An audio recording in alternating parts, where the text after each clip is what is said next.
Have you ever felt like you were in a battle between truth and lies, where what you knew was right was being challenged by someone full of deceit? Today, we are diving into a powerful story from the Bible that shows what happens when divine light confronts manufactured darkness. Led by the Holy Spirit, two missionaries, Paul and Barnabas, set sail from Cilicia. Their destination was the island of Cyprus, a place of stunning beauty, but one also clouded by spiritual deception. They were on a mission from God, carrying the light of the gospel, completely unaware that this light was about to clash head-on with the shadowy world of sorcery. As their ship cut through the waves, their faces were set with determination. They were ready for whatever lay ahead, trusting in the one who had sent them. Upon arriving in the city of Paphos, word of their powerful message reached the ears of the regional governor, a man named Sergius Paulus. He was described as intelligent and discerning, a man who was genuinely curious about the truth. "I've heard of these men, Paul and Barnabas," he declared. "They say their message changes lives. Bring them to me. I want to hear it for myself."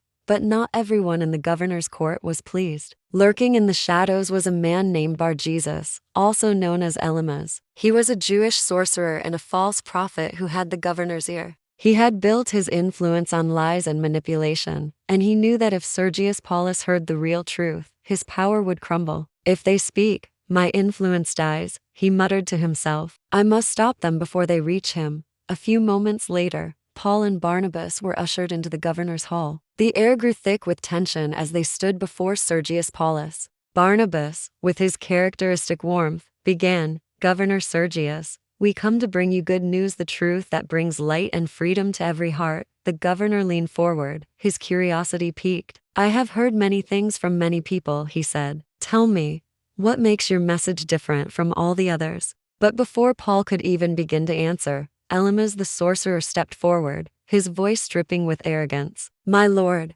pay them no mind. They twist the truth to deceive you. I have guided you with true wisdom for years. These men only bring confusion and unrest." Paul's gaze locked onto Elymas. It wasn't a look of anger, but of piercing, divine authority. Filled with the Holy Spirit, Paul spoke directly to the sorcerer. "You, Bar-Jesus, you call yourself a son of salvation, but your heart is full of poison. You are a child of the devil, full of deceit and trickery, an enemy of everything that is right." Elymas just laughed, throwing his hands up theatrically. "And who are you to speak with such boldness? You think your little words have power over me? I serve forces far older and more powerful than your new faith." Paul took a step closer, his voice unwavering and filled with the power of God. "Then hear this: the hand of the Lord is against you. From this very moment, you will be blind, unable to see the light of the sun." Instantly, a strange mist and darkness fell over Elymas. He gasped and stumbled backward, frantically clutching at his eyes. No,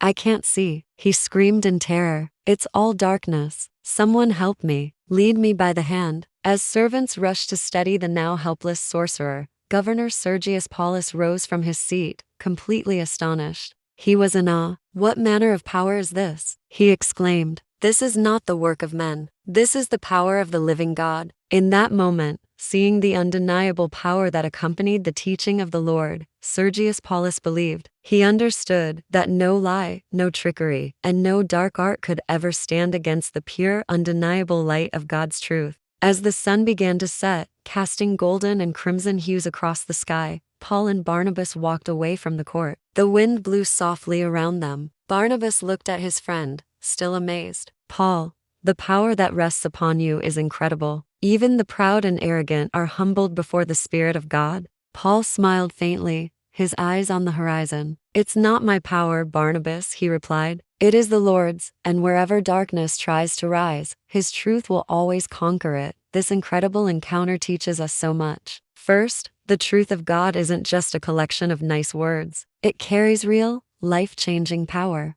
Second, those who actively fight against the light will only end up stumbling in their own self-made darkness. And most importantly, when God's Spirit moves, no lie, no deception, and no scheme can stand in its way. As it is written, "The light shines in the darkness, and the darkness has not overcome it." Thank you so much for watching. If this story inspired you, please give this video a like, share it with someone who needs to hear it, and subscribe for more amazing stories from the Bible. We'll see you next time.